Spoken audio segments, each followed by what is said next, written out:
Le livre qui parle vous propose d'écouter De l'autre côté du miroir de Lewis Carroll, lu par Céline Pernas et enregistré au Bélix Studio.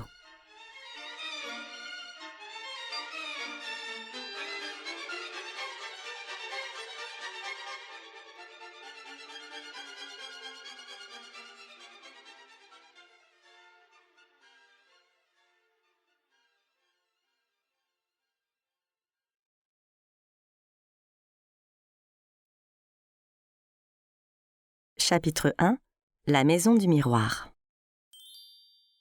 Ce qu'il y a de sûr, c'est que la petite chatte blanche n'y fut pour rien.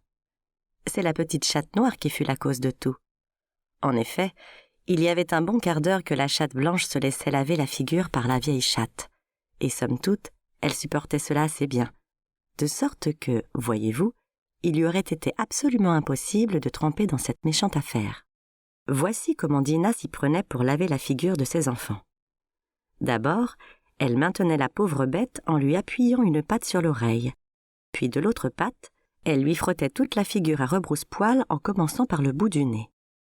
Or, à ce moment-là, comme je viens de vous le dire, elle était en train de s'escrimer tant qu'elle pouvait sur la chatte blanche qui restait étendue parfaitement immobile et essayait de ronronner, sans doute parce qu'elle sentait que c'était pour son bien. Mais la toilette de la chatte noire avait été faite au début de l'après-midi.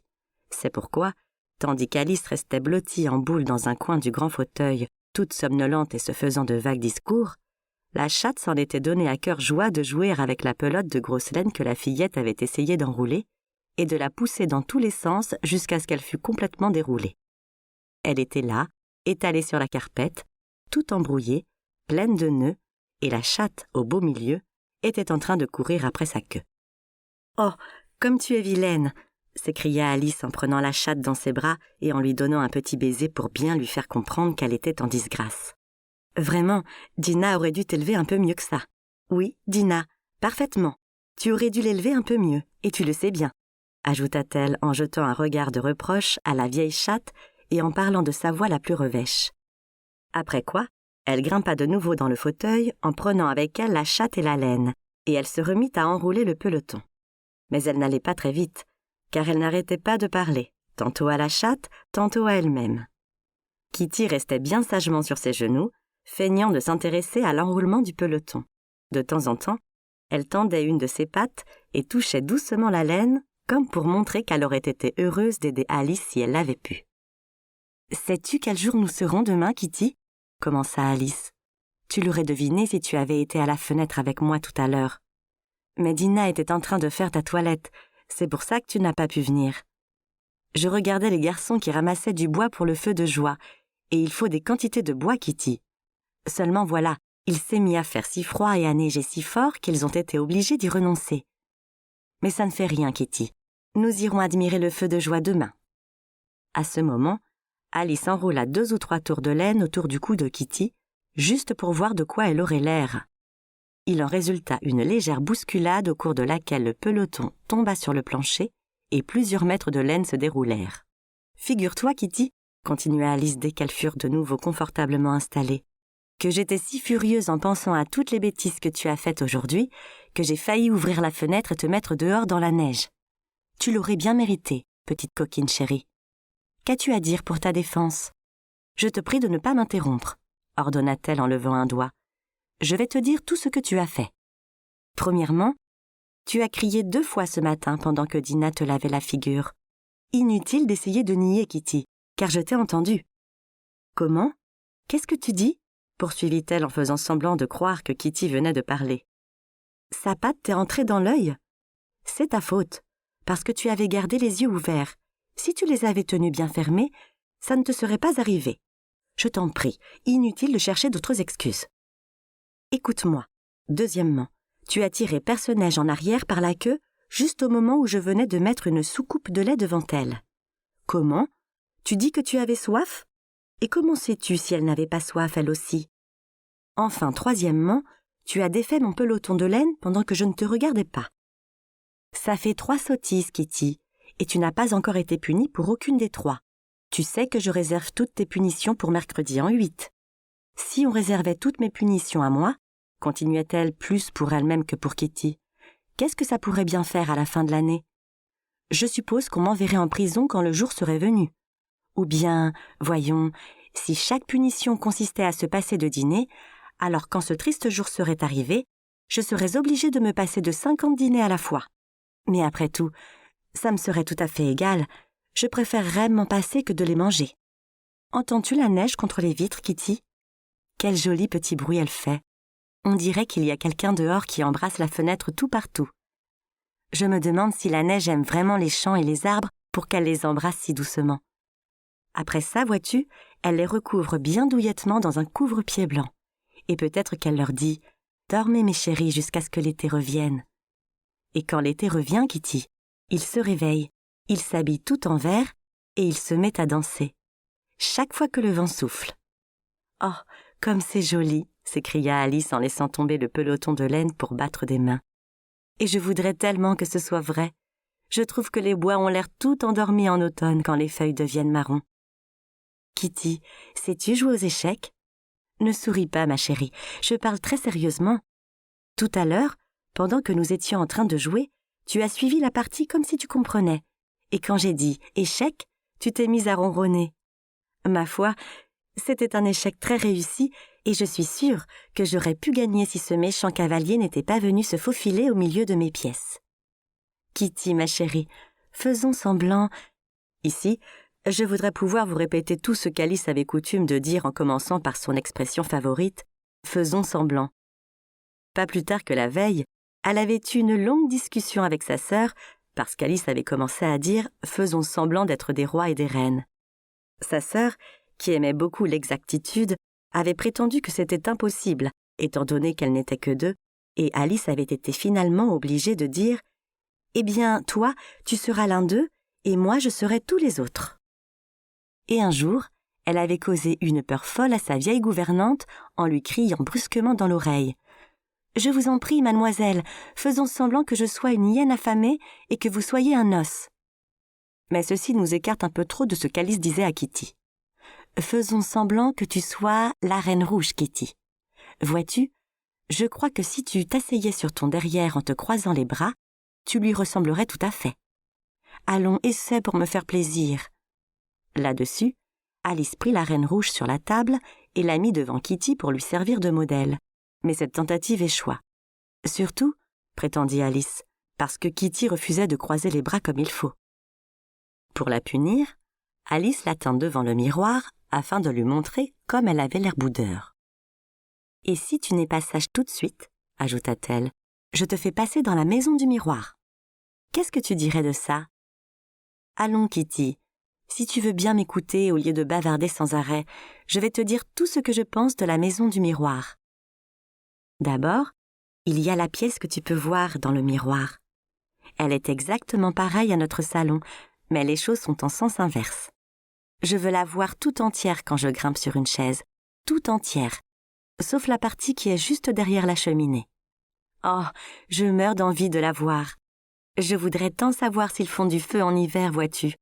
On n'est jamais fixé à ce sujet, sauf quand notre feu se met à fumer, car alors, la fumée monte aussi dans cette pièce-là.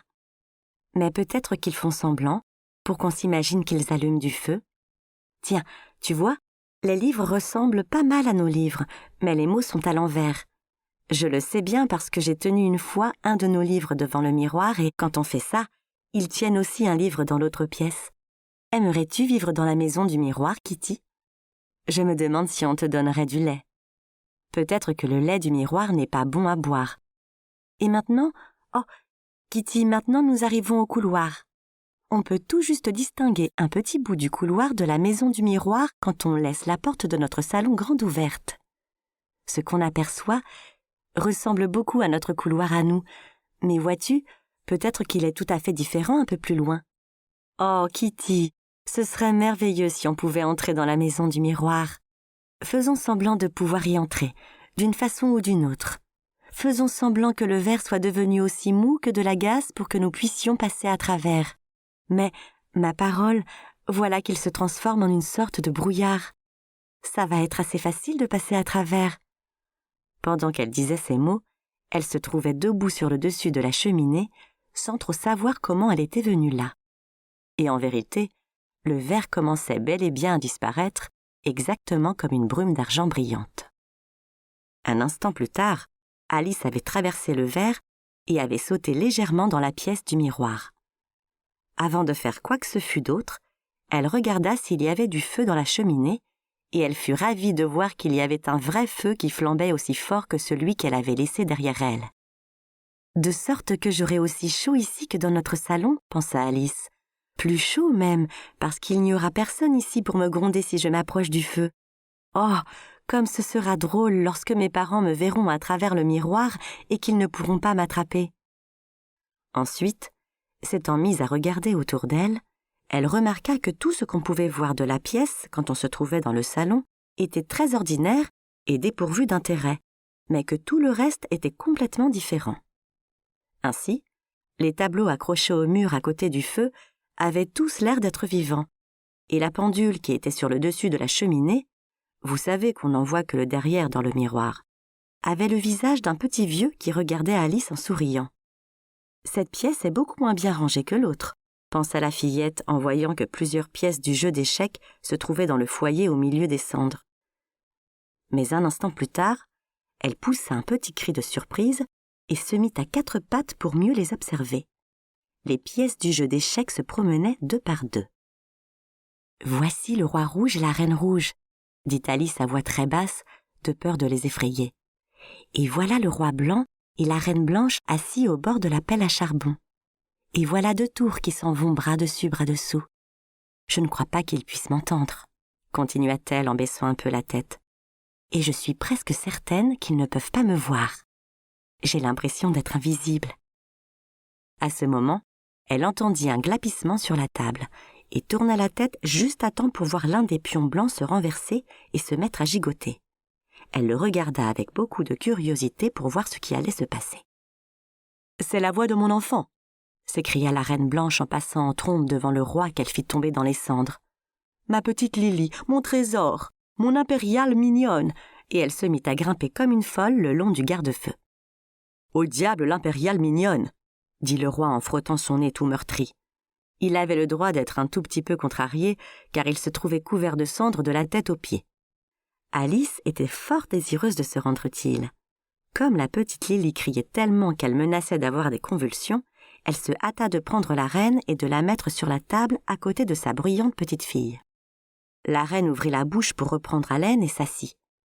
Ce rapide voyage dans les airs lui avait complètement coupé la respiration, et pendant 1 ou 2 minutes, elle ne put rien faire d'autre que serrer dans ses bras la petite Lily sans dire un mot. Dès qu'elle eut retrouvé son souffle, elle cria au roi blanc qui était assis d'un air maussade dans les cendres.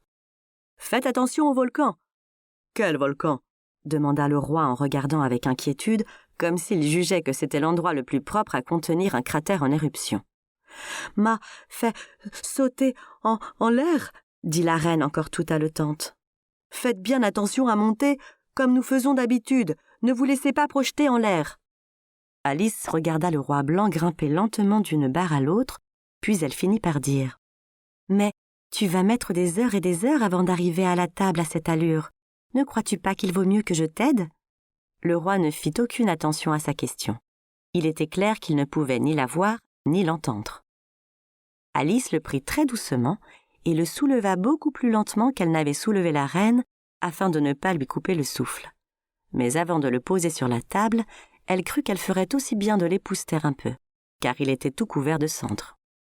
Elle raconta par la suite que jamais elle n'avait vu de grimace semblable à celle que fit le roi lorsqu'il se trouva tenu en l'air et épousseté par des mains invisibles. Il était beaucoup trop stupéfait pour crier, mais ses yeux et sa bouche devinrent de plus en plus grands, de plus en plus ronds, et Alice se mit à rire si fort que sa main tremblante faillit le laisser tomber sur le plancher. « Oh, je t'en prie, ne fais pas des grimaces pareilles, mon chéri !» s'écria-t-elle en oubliant tout à fait que le roi ne pouvait pas l'entendre. « Tu me fais rire tellement que c'est tout juste si j'ai la force de te tenir. Et n'ouvre pas la bouche si grande, toute la cendre va y entrer. Là, je crois que tu es assez propre, » ajouta-t-elle en lui lissant les cheveux. Puis elle le posa très soigneusement sur la table à côté de la reine. Le roi tomba immédiatement sur le dos de tout son long et demeura parfaitement immobile. Alice, un peu alarmée par ce qu'elle avait fait, se mit à tourner dans la pièce pour voir si elle pouvait trouver un peu d'eau pour la lui jeter au visage, mais elle ne trouva qu'une bouteille d'encre.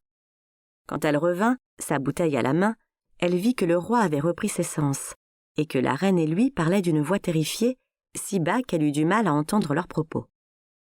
Le roi disait « Je vous assure, ma chère amie, que j'en ai été glacé jusqu'à l'extrémité de mes favoris. » Ce à quoi la reine répliquait « Vous n'avez pas de favoris, voyons. »« Jamais, au grand jamais, poursuivit le roi, je n'oublierai l'horreur de cette minute. »« Oh que si, dit la reine, vous l'oublierez si vous n'en prenez pas note. » Alice regarda avec beaucoup d'intérêt le roi tirer de sa poche un énorme carnet sur lequel il commença à écrire.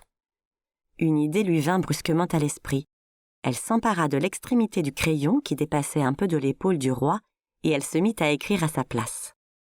Le pauvre roi prit un air intrigué et malheureux, et pendant quelque temps, il lutta contre son crayon sans mot dire. Mais Alice était trop forte pour qu'il pût lui résister. Aussi finit-il par déclarer d'une voix haletante. « Ma chère amie, il faut absolument que je trouve un crayon plus mince que celui-ci. Je ne peux pas le diriger. Il écrit toutes sortes de choses que je n'ai jamais eu l'intention. »« Quelle sorte de choses ?» demanda la reine en regardant le carnet, sur lequel Alice avait écrit « Le cavalier blanc est en train de glisser à cheval sur le tisonnier. Il n'est pas très bien en équilibre. »« Ce n'est certainement pas une note au sujet de ce que vous avez ressenti. » Sur la table, tout près d'Alice, il y avait un livre. Tout en observant le roi blanc, car elle était encore un peu inquiète à son sujet et se tenait prête à lui jeter de l'encre à la figure au cas où il s'évanouirait de nouveau. Elle se mit à tourner les pages pour trouver un passage qu'elle pût lire, car c'est écrit dans une langue que je ne connais pas, se dit-elle. Et voici ce qu'elle avait sous les yeux. Krishtamarupadik. Tliktasht ambarfikinikit, takarapafachuk inikit dedo rubetitak. Noklap de fetinit alidukunibrafukoteknini. Elle se cassa la tête là-dessus pendant un certain temps, puis brusquement, une idée lumineuse lui vint à l'esprit. Mais bien sûr, c'est un livre du miroir. Si je le tiens devant un miroir, les mots seront de nouveau comme ils doivent être. Et voici le poème qu'elle lut. Jabberwocky. Il était grilleur. Les sliktuetov giraient sur la loin des vriblets. Tout flivoreux allaient les borogoves, les verchons fourgus bourniflaient. Prends garde au Jabberwock, mon fils. À sa gueule qui mord, à ses griffes qui happent, gare l'oiseau jube-jube, et laisse en paix le frumieux Banderschnatch. Le jeune homme, ayant pris sa vorpaline épée, cherchait longtemps l'ennemi manxiquet, puis, arrivé près de l'arbre tépé, pour réfléchir un instant s'arrêtait. Or, comme il ruminait de suffiches pensées, le Jabberwock, l'œil flamboyant, ruginiflant par le bois tout feuté, arrivait en barigoulant. Une, deux, d'outre en outre, le glaive vorpalin virevolte flaque-vlant. Il terrasse le monstre, et brandissant sa tête, il s'en retourne galopant. Tu as donc tué le Jabberwock, dans mes bras, mopfils rayonnois. Au jour frabieux, Calou, Caloc, le vieux glouffait de joie. Il était grilleur, les sliktuetov giraient sur la loin des vriblets. Tout flivoreux allaient les borogoves, les verchons fourgus bourniflaient. Ça a l'air très joli, dit Alice quand elle eut fini de lire, mais c'est assez difficile à comprendre. Voyez-vous, elle ne voulait pas s'avouer qu'elle n'y comprenait absolument rien. Ça me remplit la tête de toutes sortes d'idées, mais je ne sais pas exactement quelles sont ces idées. En tout cas, ce qu'il y a de clair, c'est que quelqu'un a tué quelque chose. Mais, oh, pensa-t-elle en se levant d'un bond, si je ne me dépêche pas, je vais être obligée de repasser à travers le miroir avant d'avoir vu à quoi ressemble le reste de la maison. Commençons par le jardin. Elle sortit de la pièce en un moment et descendit l'escalier au pas de course. En fait, on ne pouvait pas dire qu'elle courait, mais plutôt qu'elle avait inventé une nouvelle façon de descendre un escalier, vite et bien, pour employer ses propres termes. Elle se contenta de laisser le bout de ses doigts sur la rampe et fila vers le bas en flottant dans l'air, sans toucher les marches de ses pieds. Puis elle traversa le vestibule, toujours en flottant dans l'air, et elle aurait franchi la porte de la même façon si elle ne s'était pas accrochée au montant. Nous espérons que vous avez apprécié cet aperçu. Pour continuer à écouter ce livre audio sur Google Play Livres, utilisez le lien dans la description de la vidéo.